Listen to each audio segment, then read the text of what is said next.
Shalom alaikum anakku, kita sampai pada topik yang berikutnya yaitu iman. Nah, untuk memahami iman secara alkitabiah, kita tidak cukup memakai pengertian modern anakku. Kita perlu kembali ke bahasa asli Alkitab karena di sanalah makna iman itu dibentuk bukan sebagai perasaan tapi sebagai sikap hidup. Nah, kita coba lihat anakku yang pertama ya.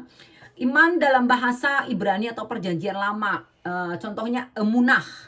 Arti utamanya itu apa? Kesetiaan, keteguhan, dapat dipercaya, berpegang dengan teguh. Contohnya Habakuk 2 ayat 4. Orang benar itu akan hidup oleh emunah atau percayanya. Nah, dalam perjanjian lama, iman bukan sekedar percaya dalam hati, tetapi hidup setia dan berpegang teguh kepada Tuhan. Iman berarti berdiri kokoh di atas Tuhan, bahkan ketika situasi dan kondisinya masih buruk atau belum atau tidak berubah. Itu yang pertama. Nah, akar kata dari si emunah ini adalah aman. Aman artinya apa? Menopang, menguatkan, membuat teguh. Nah, dari kata ini muncul kata amin. Maka ketika seseorang sebenarnya berkata amin, ia sedang berkata, aku berdiri di atas ini nih. Aku mempercayakan diriku sepenuhnya. Jadi iman menurut perjanjian lama adalah ketergantungan yang kokoh, bukan keyakinan yang rapuh. Nah, sekarang kita lihat di dalam perjanjian baru dari kata pistis. Pistis itu artinya apa? Percaya, kepercayaan, penyerahan diri, dan komitmen. Contohnya Ibrani 11 ayat 1. Iman adalah dasar dari segala sesuatu yang kita harapkan dan bukti dari segala sesuatu yang tidak kita lihat.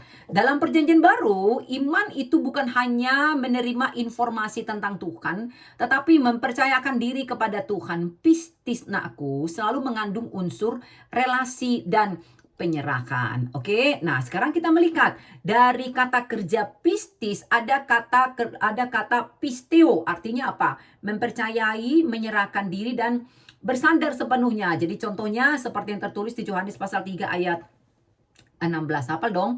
Karena begitu besar kasih Allah akan dunia ini, sehingga ia telah mengaruniakan anaknya yang tunggal, supaya setiap orang yang tanda kutip pisteo, percaya kepadanya tidak binasa, melainkan beroleh hidup yang kekal. Nah, iman dalam perjanjian baru itu anakku tidak berhenti pada tanda kutip aku tahu, tetapi bergerak ke aku mempercayakan hidupku kepada yang aku tahu itu. Karena itu, iman itu selalu menuntut keputusan, bukan hanya ini, bukan hanya pemahaman intelektual. Nah, sekarang kita coba melihat benang merah perjanjian lama dengan perjanjian baru. Perjanjian lama tadi dipakai kata kesetiaan atau emunah. Perjanjian baru dipakai kata pistis, kepercayaan.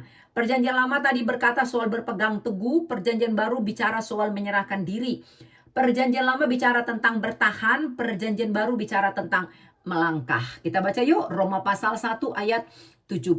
Sebab di dalamnya nyata kebenaran Allah yang bertolak dari iman dan memimpin kepada iman, seperti ada tertulis, orang benar akan hidup oleh iman. Nah, Paulus mengutip konsep iman perjanjian lama untuk menjelaskan iman menurut konsep perjanjian baru. Anakku, artinya iman Kristen itu bukan konsep baru sebenarnya, bukan. Tetapi kelanjutan iman yang hidup dan setia kepada Tuhan seperti yang sudah kita temukan di perjanjian lama. Maka apa kesimpulan kita? Yang pertama anakku, iman menurut Alkitab adalah berdiri teguh kepada Tuhan. Menyerahkan diri kepada Kristus. Hidup setia dalam ketaatan sepanjang kehidupan kita. Maka pahami anakku ya. Iman bukan hanya percaya kalau Tuhan ada. Karena iblis pun percaya kalau Tuhan itu ada.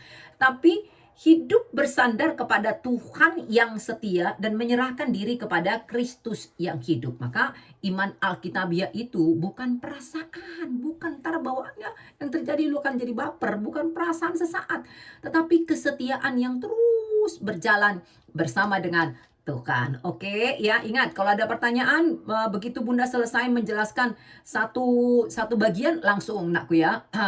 Langsung kita ini dicatat pertanyaannya. Yang selanjutnya kita melihat iman itu menurut Anda warisan kah atau keputusan? Mana ini yang benar? Nah, sering sekali ada yang mengatakan seperti ini. Aku Kristen, Tapi apakah aku sungguh beriman? Nah, ada banyak orang, ada banyak mahasiswa seperti Anda itu lahir dalam keluarga yang beragama. Kita dibaptis sejak kecil, ikut ibadah sejak dini, aktif dalam komunitas rohani, ya.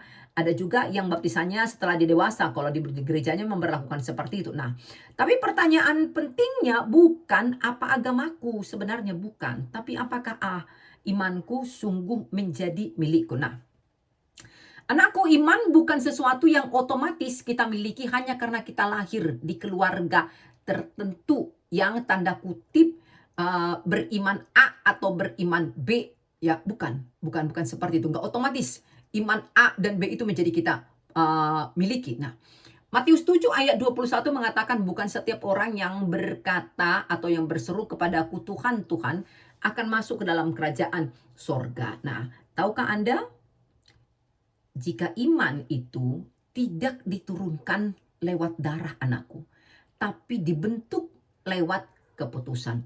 Agama yang bisa diwariskan, sayang, tradisi bisa diwariskan, tapi iman tidak pernah diwariskan. Nah, iman itu selalu bersifat apa? Personal, bukan kolektif, bukan. Nah, jadi Bunda pun cukup sering memakai kalimat seperti ini. Almarhum mami Bunda itu mewariskan iman kepada Bunda. Nah, sebenarnya yang mau Bunda katakan adalah Bunda meneladani imannya gitu loh. Jadi iman yang dia miliki itu diajarkannya kepada Bunda, tapi tidak otomatis setelah diajarkan Bunda otomatis beriman seperti dia, enggak. Diperlukan satu keputusan untuk Bunda juga mengimani pribadi yang sama seperti yang imani oleh maminya Bunda. Nah, seperti itu ya. Jadi, iman itu selalu bersifat personal, nakku, bukan kolektif. Kita tidak bisa berkata, aku percaya karena orang tua aku percaya. Enggak, di hadapan Tuhan, setiap orang itu berdiri secara pribadi. Yehezkel 18 ayat 20. Orang yang berbuat dosa, yaitu yang harus mati. Jadi, jangan karena anaknya berbuat dosa, orang tuanya ikut mati. Jadi, ayat ini menegaskan prinsip tanggung jawab pribadi termasuk dalam hal iman, anakku. Nah, iman itu kapan dimulainya? Kapan dimulai? Kapan saya mulai beriman? Kapan? Ketika muncul satu pertanyaan, Tuhan itu siapa sih? Kenapa sih mama berdoanya seperti itu? Kenapa ya nggak sama seperti temanku? Nah, itu jadi buat Bunda bertanya itu bukan tanda iman lemah, tapi itu justru iman yang jujur, anakku. Jadi ada banyak orang seperti Anda dan di luar sana juga takut bertanya karena takut dianggap kurang rohani. Padahal iman yang dewasa itu justru dimulai dari kejujuran. Alkitab sama sekali tidak alergi terhadap pertanyaan. Bahkan murid-murid Yesus pun kalau Anda membaca kitab Injil ya bertanya ya, bahkan sekali waktu mengalami keraguan-raguan juga kebimbangan. Nah, Bunda sangat suka tuturan Markus 9 ayat 24. Aku percaya, tolonglah aku yang tidak percaya ini. Nah, buat Bunda ini keren banget. Ini bukan pengakuan yang lemah, tapi ini pengakuan iman yang jujur. Memandang dirinya, dia tidak akan mampu beriman, tapi memandang kepada Tuhan yang maka dia percaya. Nah, jadi makanya dia bilang, aku percaya, tolonglah aku yang tidak percaya. Ini buat Bunda itu keren. Jadi keraguan itu bukan musuh iman, tapi buat Bunda ya itu pintu pendewasaan iman. Nah, ada banyak orang mengatakan keraguan itu sebagai sebuah dosa, tapi kalau buat Bunda ya keraguan itu sering menjadi proses bertumbuhnya iman. Contohnya siapa? Thomas. Ya kan ragu, jadi dia kan harus kulihat bekas paku di tanganmu dan juga bekas tusukan tombak di lambungmu, seperti itu dikatakan kepada Yesus. Kalau Anda membaca kitab Mazmur pun ada di situ banyak sekali keluhan. Bahkan Ayub pun di dalam kesalehan dan kebenarannya pernahnya mempertanyakan Tuhan, kenapa aku harus mengalaminya? Apa salah dan dosaku? Tapi Alkitab menulis Tuhan tidak pernah menolak mereka yang pernah ragu, yang mengeluh, bahkan yang mempertanyakan kehendak Tuhan. Itu dah. Jadi artinya kalau kita membaca contohnya Thomas, apakah setelah Thomas mengatakan enggak aku pengen buktinya, apakah dia mengusir Thomas? Enggak. Dia justru ya mengajaknya melangkah lebih dalam. Yohanes 20 ayat 27. Sini. Taruh jari kau di sini, taruh juga jari kau di sini, ya kan? Jadi jangan lagi kau tidak percaya ya, melainkan percayalah. Nah, itu jadi pahamin aku ya. Iman itu adalah keputusan, bukan sekedar perasaan. Iman tidak selalu nyaman, tapi Tapi menurut Bunda harus selalu disengaja. Artinya begini nih. Iman itu bukan sesuatu yang kita rasakan setiap saat. Ada hari-hari ketika iman itu terasa kuat, tapi ada juga hari-hari kayaknya kok imanku lemah ya. Nah, jadi makanya ada iman itu butuh apa ya? Butuh namanya keputusan sadar. Lu kudu dengan sadar mengambil sebuah keputusan meskipun situasi dan kondisinya mungkin sedang tidak kau pahami, tapi kau memutuskan untuk tetap percaya bahkan ketika situasi dan kondisi tidak mendukung. Nah, itu ya contohnya Ulangan 30 ayat 19. Aku menghadapkan kepadamu kehidupan dan kematian. Pilihlah kehidupan. Jadi menurut Bunda, iman itu selalu melibatkan pilihkan. Nah, jadi dan kalau kita bicara tentang iman yang sejati anakku, iman yang sejati itu sudah pasti harus diuji. Nah, jadi Alkitab tidak pernah mengatakan bahwa iman itu akan menghindarkan kita dari ujian. Bahkan sebaliknya, ujian itu justru menjadi salah satu jalan untuk memurnikan iman kita. Nah, jadi makanya iman yang sejati itu tahan uji anakku, tidak rapuh tapi dia berakar. Tapi kalau iman yang hanya ikut-ikutan itu akan runtuh saat tekanan datang. Tapi iman yang lahir dari keputusan pribadi itu akan bertahan. Yesus pernah memberikan analogi atau menggambarkan iman itu seperti rumah. Jadi bukan soal bentuknya tapi soal pondasinya anakku.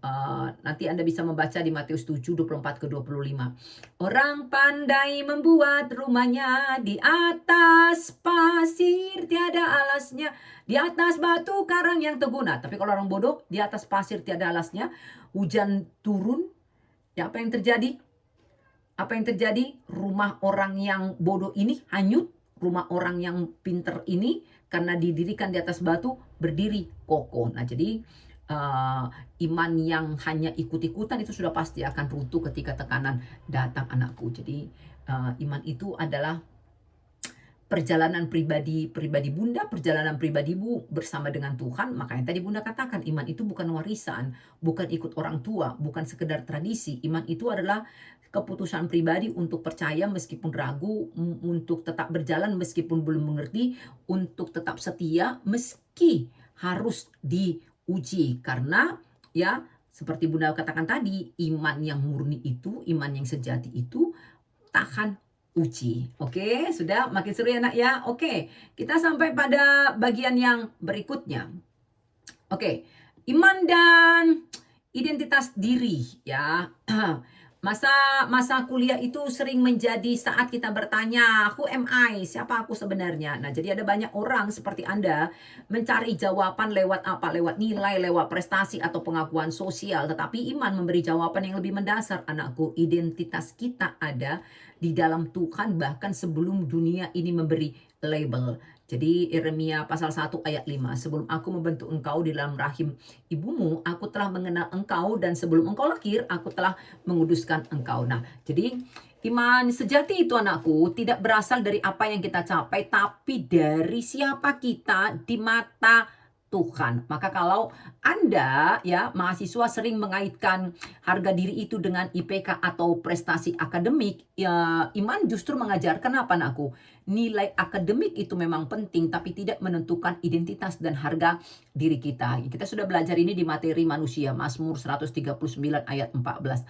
Aku bersyukur kepadamu oleh karena kejadianku yang dahsyat dan ajaib apa yang kau buat, dan jiwaku benar-benar menyadarinya. Kita berharga karena Tuhan menciptakan kita dengan unik, bukan karena skor atau ranking atau IPK Anda, bukan sama sekali. Nah, kadang juga ada orang atau mahasiswa seperti Anda itu merasa, aku berharga jika diakui teman, aku diterima kalau aku populer. Nah, sekarang ketika kita belajar tentang iman ini akan menolong Anda memahami kalau identitas Anda itu tidak berasal dari pengakuan sosial. Nah, Galatia 1 ayat 10. Apakah aku sekarang mencari manusia atau Tuhan, atau aku berusaha menyenangkan manusia? Jika aku masih berusaha menyenangkan manusia, aku bukan hamba Kristus. Nah, jadi kita bebas dari tekanan opini dunia karena apa?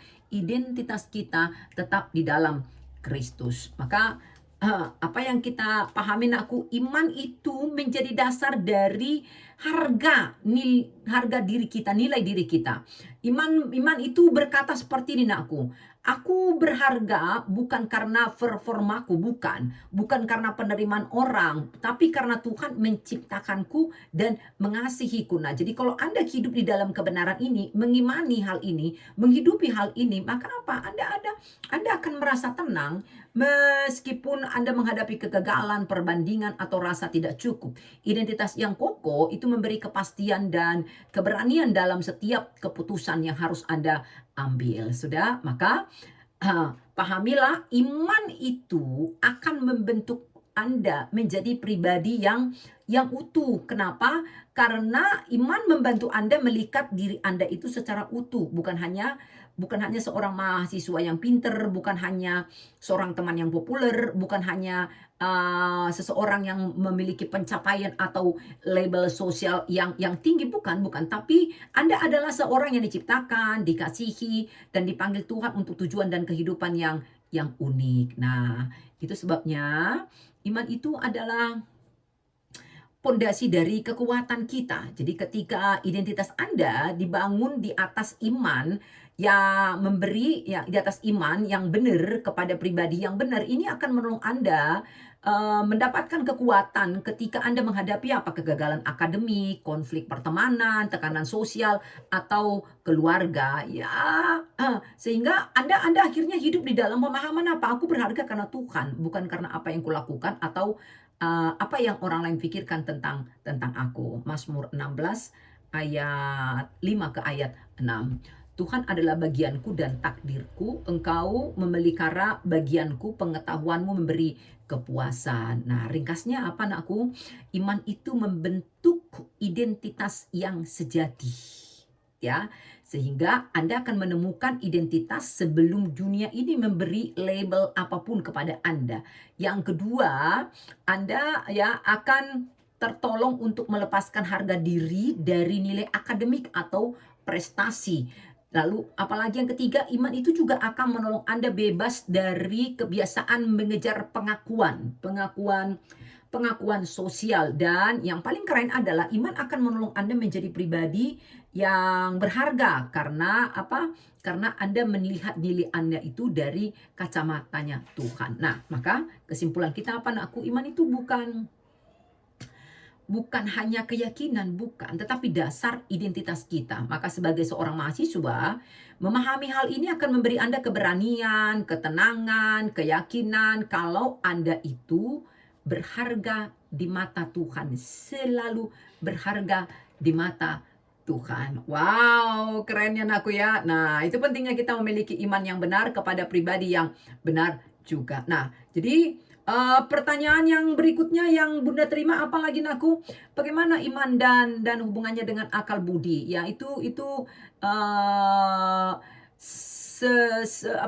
saling mendukungkah atau lawan begitu. Nah, jadi memang ada banyak orang berpikir kalau iman dan akal budi itu saling bertentangan. Beberapa bahkan berpikir kalau aku bertanya, kalau aku ragu, kalau aku berpikir kritis, apakah imanku akan hilang? Nah, Alkitab tidak pernah mendorong kita untuk menutup mata atau berhenti berpikir, enggak.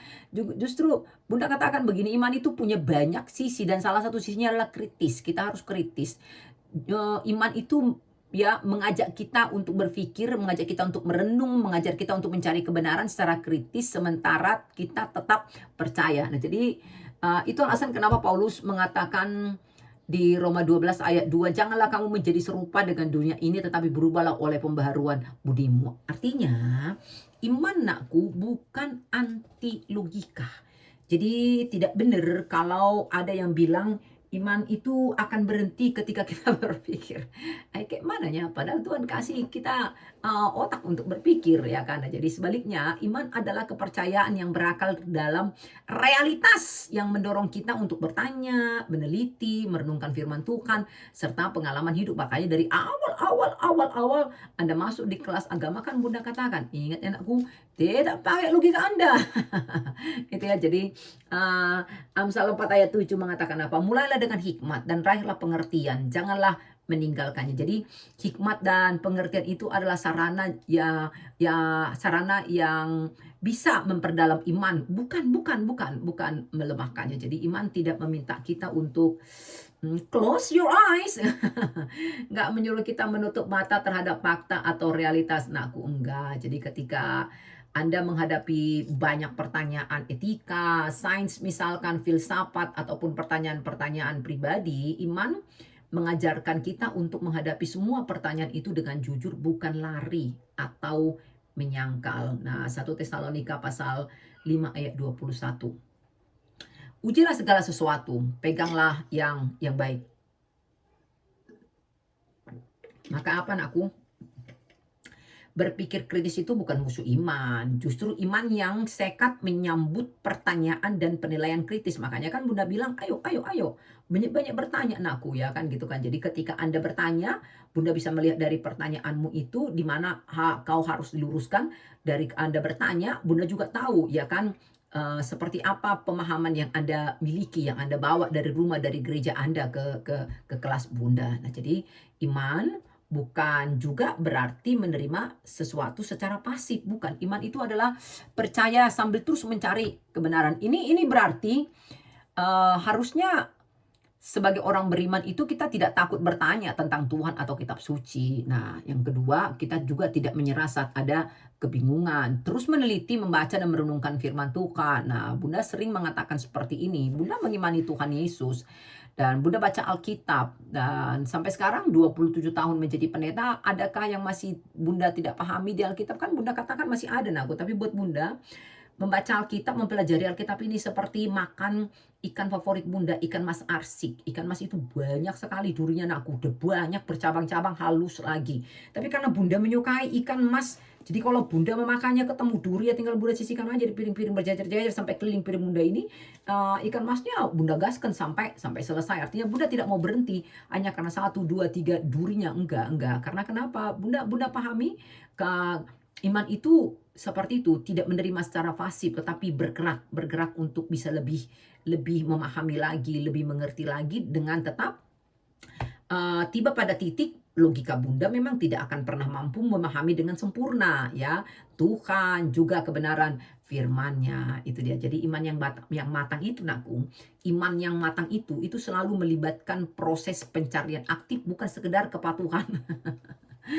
Kepatuhan ritual, nggak seperti itu. Makanya di beberapa hari belakangan Bunda bicara tentang apa? Iman yang matang, iman yang benar, iman yang kuat itu nggak akan terganggu dengan perbedaan, nggak akan terganggu dengan hujatan orang. Nggak akan seperti itu. Nah, jadi sebagai mahasiswa itu, Anda itu perlu memahami bahwa berpikir kritis tidak membuat iman Anda menjadi runtuh. Enggak, sebaliknya iman yang diuji oleh pertanyaan dan pemikiran kritis itu akan menjadi lebih dewasa dan lebih kuat. Contohnya siapa di Alkitab? Nah, contohnya itu adalah Abraham ketika dia diperintahkan meninggalkan tanah asalnya, atau Musa yang ragu memimpin bangsa Israel, ya kan? Pertanyaan mereka tidak melemahkan iman, tetapi membuat relasi mereka dengan Tuhan itu semakin nyata, gitu kan? Jadi, Musa kan bertanya ketika diutus, ya kan? Jadi kalau mereka bertanya, siapa kau? Aku harus jawab apa, gitu. Emang aku layak? Aku ini nggak ahli dalam bercakap-cakap, dalam bertutur seperti itu. Nah, jadi Yakobus 1 ayat 5 apa dikatakan? Nah, jika kamu kekurangan hikmat, hendaklah ia memintanya kepada Tuhan yang memberi dengan murah hati kepada semua orang. Maka berpikir kritis, Nakku, dan iman itu berjalan beriringan, bersahabat itu, karena Tuhan memberikan hikmat bagi orang yang sungguh-sungguh mencarinya. Nah, sudah dipaham sekarang ya? Maka kalau kita bicara tentang iman yang sehat ya, kita bicara tentang iman yang sehat, atau kalau Anda bertanya iman yang sehat itu seperti apa sih, Bunda? Menurut Bunda, iman yang sehat itu mengajak seluruh diri kita itu untuk terlibat. Pikiran kita terlibat merenungkan firman dan realitas yang ada. Hati kita terlibat mempercayai ya kasih dan janji Tuhan. Tindakan kita menerapkan iman ya, iman yang kita yang kita miliki itu dalam kehidupan nyata sehari-hari. Maka ini menegaskan iman itu bukan sekedar emosi, sekali lagi bukan bukan sekedar perasaan aku, bukan sekedar apa lagi ya, tradisi. Iman itu justru yang memperkuat akal budi, sehingga menjadikan kita menjadi manusia yang utuh, manusia yang percaya dan manusia yang berpikir. Ya, jadi pikiran ini kalau nggak dilatih aku, kalau nggak diuji nanti cepat kali kita pikun. Nah gitu ya. Jadi makanya pahami anakku ya, iman dan akal budi itu berjalan beriringan. Bahkan iman yang kritis itu justru akan membuat iman itu menjadi lebih kuat, lebih tangguh dan lebih lebih tegar. Maka apa kalau kita mau sederhanakan, mau ringkaskan seperti apa anakku, iman itu bukan anti logika, bukan. Iman itu juga tidak menutup mata terhadap realitas. Iman itu mengajak percaya sambil terus mencari kebenaran. Iman itu diperkuat oleh akal budi, bukan dilemahkan olehnya. Sudah ya, sudah ya. Jadi sebagai orang-orang yang beriman, mahasiswa yang beriman, Anda seharusnya memiliki ya apa namanya ya, iman yang cerdas, kritis, dan berpusatkan kepada siapa? Berpusatkan kepada Kristus, supaya Anda tidak mudah diombang-ambingkan dan diubahkan oleh hal-hal yang terjadi di sekitar Anda. Nah, seperti itu dia. Oke? Ya, banyak orang aku memahami iman itu secara umum, percaya pada diri sendiri, pada prinsip moral, atau sekedar berharap hal-hal baik terjadi. Tetapi kalau kita ngobrol dari sudut teologi Kristen, nakku, iman tidak pernah bersifat umum. Iman itu selalu berpusat pada Yesus. Artinya tanpa Yesus, iman kita tak hanya akan menjadi konsep yang kosong, konsep yang rapuh, dan akan mudah goyah. Nah, ayat yang pernah sudah Bunda singgung, Yohanes 14 ayat 6, akulah jalan kebenaran dan hidup, tidak ada seorang pun yang datang kepada Bapa kalau tidak melalui aku. Jadi iman yang sejati itu selalu berakar pada Kristus, bukan pengalaman atau teori belaka. Meskipun tadi Bunda katakan iman dan akal budi berjalan beriringan, tapi pondasi dari iman itu bukan teori, bukan, tapi Kristus. Nah, Anda bisa bayangkan kah apa jadinya kalau iman kita tidak berpusat pada Kristus? Apa yang terjadi, anakku? Kalau iman kita itu tidak berpusat pada Kristus, apa yang terjadi? Pertama, iman kita bisa berubah menjadi moralitas, sekedar berusaha hidup baik tanpa kepastian pengampunan atau hubungan pribadi dengan Tuhan. Nah, di sesi sebelumnya kan Bunda katakan, kekristenan itu adalah sebuah agama yang berisi kepastian, segala sesuatunya pasti. Nah, jadi kalau iman itu ya tidak berpusat pada Kristus, akan berubah menjadi moralitas, itu kan. Yang kedua, iman itu bisa menjadi apa ya? Menjadi filsafat, hanya teori atau pandangan hidup rasional tanpa relasi yang hidup dengan Tuhan. Padahal kita membahas waktu itu salah satu tujuan Tuhan menciptakan kita segambar dengan Dia adalah untuk apa? Untuk memiliki relationship atau keterhubungan dengan Tuhan. Yang ketiga, kalau iman itu tidak berpusat pada Kristus, apa yang terjadi? Iman itu bisa menjadi pengalaman subjektif, sekedar perasaan rohani atau pengalaman spiritual tanpa pondasi yang kokoh. Jadi kalau Anda pernah melihat atau mendengar atau pernah berada di posisi, ya kan? Saya mau menyaksikan kebaikan Tuhan yang luar biasa dalam kehidupan saya. Judulnya mah itu, tetapi setelah dia bercerita sampai pada apa? Tanpa dia sadari, dia akhirnya sedang menceritakan tentang kehebatannya. Yang paling membuat Bunda miris adalah dia buka dengan kalimat, saya akan menceritakan kebaikan Tuhan, kemahakuasaan Tuhan, kan kebetulan kan. Nah, akhirnya yang apa? Yang terjadi di ceritanya itu adalah rentetan si kebetulan dengan kebetulan, bukan karena dia paham di dalam semua hal itu ada Kristus, ada peranannya Kristus. Nah, jadi tanpa Kristus, iman kita itu tidak bisa menjadi jangkar ketika kehidupan itu menantang kita, ketika kita berhadapan dengan kesulitan. Nah, lalu kenapa harus Kristus yang menjadi pusat iman Kristen, Bunda? Jawabnya karena Ia adalah Tuhan yang menyatakan dirinya dalam sejarah manusia. Jadi artinya kepercayaan kepada Kristus itu berarti apa? Anda menerima karya penebusannya. Anda menyerahkan hidup secara pribadi kepadanya, juga menjadikan Tuhan itu sebagai pondasi dari setiap keputusan hidup Anda. Nah, maka kita sekarang bisa pahami aku, kalau iman itu tidak berpusat pada Kristus, iman itu akan rapuh seperti rumah tadi yang didirikan di atas pasir. Tapi kalau dia berpusat pada Kristus, pribadi yang hidup dan setia, maka apa yang terjadi? Ya kan?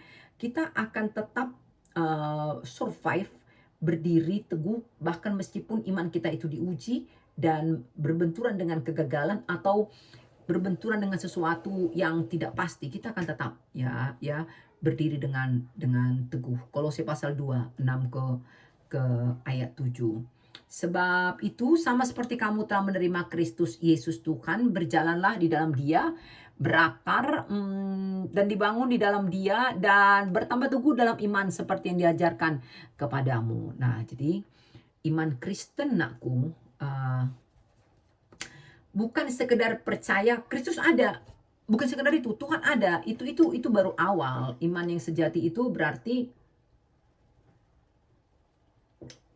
menempatkan Kristus itu sebagai pusat hidup, mengarahkan keputusan, tujuan dan prioritas kepada Tuhan, mempercayakan masa depan kepada kasih dan penyertaan Tuhan. Nah, ini yang akan membuat hidup itu menjadi tahan uji dan menjadi berdampak. Jadi kita tidak lagi sekedar ada, tapi berada dan berdampak. Yohanes 15 ayat 5. Ingat anakku ya. Iman Kristen itu selalu kristosentris. Tanpa Kristus iman itu cuma bayangan. Jadi dengan Kristus iman itu menjadi pondasi yang teguh dalam segala aspek kehidupan kita. Oke? Yes. Nah, bagian yang selanjutnya yang akan kita bahas itu apa nakku? Iman dan pembenaran. Bagaimana ya keterkaitan iman dengan pembenaran? Karena kita sudah belajar mengenal Tuhan, belajar mengenal diri kita siapa. Ternyata ya faktanya adalah kita manusia yang jatuh ke dalam dosa, kehilangan kemuliaan, tapi Yesus menyelamatkan kita. Kita menerima keselamatan ya kan dari Tuhan Yesus. Nah, jadi maka sekarang pertanyaan berikutnya adalah iman dan pembenaran itu apa hubungannya gitu ya? Apa kaitannya itu ya? Nah, jadi sering sekali kita berpikir nakku kalau iman itu cuma soal perasaan, percaya atau berdoa. Tadi Bunda katakan bukan perasaan saja kan, bukan, tapi sebuah keputusan. Nah, dalam kekristenan ditegaskan iman itu membawa perubahan status di hadapan Tuhan, bukan sekedar pengalaman emosional. Aku bagaimana ya tadi malam tuh mimpi ketemu dengan Yesus gitu. Atau misalkan aku sedang dalam perjalanan tiba-tiba terjadi kecelakaan tapi aku seperti merasakan ada tangan Tuhan yang mengangkat. Jadi bukan sekedar pengalaman emosional, enggak. Jadi iman itu memberi kita posisi baru, bukan lagi sebagai orang yang terikat dengan dosa. Ingat ya yang beberapa minggu lalu Bunda katakan dosa itu mengikat kita, satu dosa mengikat kita. Nah, jadi iman itu memberi kita posisi baru, bukan lagi sebagai orang yang terikat atau orang yang bersalah, tetapi sebagai anak-anak Tuhan yang diterima dan diperdamaikan. Nah, Roma pasal 5 ayat 1. Sebab itu kita dibenarkan karena iman, kita hidup dalam damai sejahtera dengan Tuhan oleh Yesus Kristus Tuhan kita. Tapi tunggu dulu Bunda, pembenaran itu apa sih? Pembenaran itu apa sih? Justification. Dalam pembenaran itu berarti apa? Sudah singgung sih itu minggu yang lalu. Jadi pembenaran itu adalah dari bersalah kita diterima, dari terhukum kita diperdamaikan. Dengan kata lain, iman itu mengubah status moral dan spiritual kita di hadapan Tuhan, dan ini bukan sekedar perasaan lega, bukan, tapi keputusan Tuhan yang nyata bahwa kita dibenarkan melalui Kristus. 2 Korintus pasal 5 ayat 12. Dia yang tidak mengenal dosa telah dibuatnya menjadi dosa karena kita, supaya kita menjadi kebenaran Allah di dalam Dia. Nah, sebagai mahasiswa kan Anda seringlah bergumul dengan apa? Kesalahan di masa lalu, bergumul dengan lumayan berpengaruh kalau sudah selesai nge-gym kemudian harus kelas. Nah, jadi ya Tadi Bunda katakan apa? Anda sering bergumul dengan kesalahan di masa lalu, kemudian bergumul dengan pilihan yang salah, bergumul juga terhadap rasa malu akan diri sendiri atau orang lain. Nah, jadi pembenaran justification melalui iman menjawab semua itu. Nah, jadi kita sudah dibebaskan dari dosa, amin. Kita tidak lagi dihukum karena kesalahan kita. Kita diperlakukan seperti apa ya? Seperti layaknya orang yang sudah dibenarkan. Jadi bukan lagi karena usaha sendiri, bukan, tetapi karena iman kita kepada Tuhan. Roma 8 ayat 1. Demikianlah sekarang tidak ada lagi penghukuman bagi mereka yang ada di dalam Kristus. Jadi ingat ya, iman yang membawa pembenaran itu bukan sekedar perasaan nyaman. Ini adalah status baru di hadapan Tuhan yang akan mengubah cara kita melihat diri kita sendiri, cara kita menghadapi dunia, dan cara kita menjalani hidup setiap hari. Oke, nah poin yang terakhir yang kita bahas di dalam iman itu adalah setelah Anda paham kalau iman itu adalah keputusan pribadi, personal, bukan warisan, dan iman itu akan bergerak mendewasa ketika Anda justru terus bergerak, belajar, bertanya, menggali, kritis. Nah, jadi sekarang kita sampai pada bagian yang terakhir. Iman itu harusnya menjadi lifestyle kita. Nah, banyak orang memiliki iman sebagai sesuatu yang mereka yakini di hati atau yang mereka lakukan di dalam rumah ibadah. Namun iman yang sejati itu tidak berhenti di dalam hati, tidak berhenti di rumah ibadah, tidak berhenti di pelayanan, tidak. Iman yang hidup itu membentuk cara kita menjalani hidup setiap hari, dan iman itu menjadi gaya hidup kita yang nyata dan konsisten setiap hari. Yakobus pasal 1 ayat 22. Hendaklah kamu menjadi pelaku firman dan bukan hanya pendengar saja. Karena kalau kamu hanya mendengar, kamu itu menipu diri sendiri. Nah, iman yang menjadi gaya hidup itu adalah iman yang mempengaruhi pikiran, perkataan, dan perbuatan. Artinya begini nih, ketika Bunda mengimani Yesus Kristus, iman Bunda kepada Yesus itu menjadi lifestyle-nya Bunda, dan itu pasti akan mempengaruhi pikiran, perkataan, dan perbuatan Bunda, sehingga Bunda menjadi orang yang berbeda. Roma pasal 12 tadi memang menjadi orang yang berbeda. Bahkan karena Bunda mengimani Yesus yang melawan arus, maka Bunda pun akan melawan arus. Beda standarnya, beda stylenya, beda cara berpikirnya dengan yang di dunia ini. Maka langkah pertama untuk kita bisa membuat atau menjadikan iman itu menjadi lifestyle kita itu apa, nakku? Kita harus mulai dengan memiliki hubungan pribadi yang hidup dengan Tuhan. Bukan saat teduh kalau hanya butuh datang beribadah di PMK karena diwajibkan. Enggak juga begitu. Beribadah minggu karena ada tugas. Enggak kayak kalau begitu Anda enggak akan damai sejahtera nanti. Anda akan merasa terpaksa gitu. Jadi enggak seperti itu. Nah, kalau apa yang Anda imani itu mau akan menjadi gaya hidup Anda, maka Anda akan paham, oh ya ini penting buat gue gitu lah. Jadi ini penting buat gue, ini penting buat gue. Jadi bukan karena uh, alasan akademis makanya Anda terlibat di PMK, makanya Anda beribadah. Enggak, bukan karena alasan akademis, tapi karena Anda sampai pada titik gue membutuhkan hal itu. Jadi Anda akan berdoa bukan karena Anda membutuhkan sesuatu. Anda membaca Alkitab bukan karena ditugaskan oleh Bunda harus membaca Alkitab, bukan. Tapi bagaimana Anda melihat iman Anda yang berpusat kepada Kristus itu, ya Kristuslah yang harus menjadi sentral, ya, menjadi pusat dari seluruh kehidupan Anda. Itu akan membuat ya iman Anda itu menjadi apa? Relevan dan otentik. Nggak lagi sekedar formalitas dan kebiasaan. Anda nggak ke gereja untuk lagi formalitas atau karena penugasan, nggak baca firman karena disuruh untuk nilai akademik, bukan. Tapi Anda mengerjakan semua itu karena Anda sampai pada titik gue butuh ini gitu. Karena gue punya keterikatan dengan dia yang gue imani, seperti itu.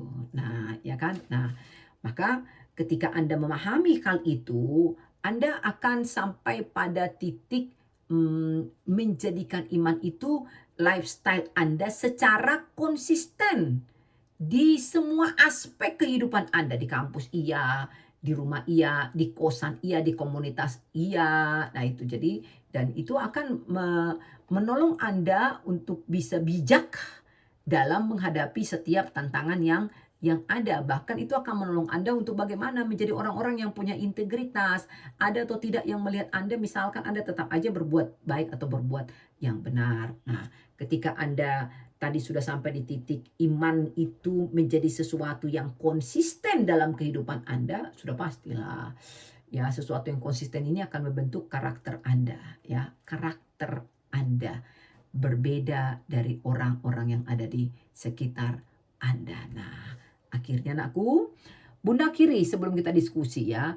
Iman itu bukan hanya apa yang kita percayai di hati atau yang kita ucapkan di bibir. Iman yang menjadi gaya hidup adalah iman yang membentuk pribadi, keputusan, tindakan, dan karakter kita sehari-hari. Dan sebagai mahasiswa, sebagai sahabat, dan sebagai pribadi yang dipanggil untuk hidup bagi Kristus, harusnya sih orang-orang bisa melihat Kristus yang kita imani itu bergerak keluar dari dalam kehidupan kita. Nah, itu berarti kita sudah sampai di level iman itu sudah menjadi lifestyle kita. Oke, Naku? Oke, gaskan. Kalau ada pertanyaan, langsung, oke? Ya?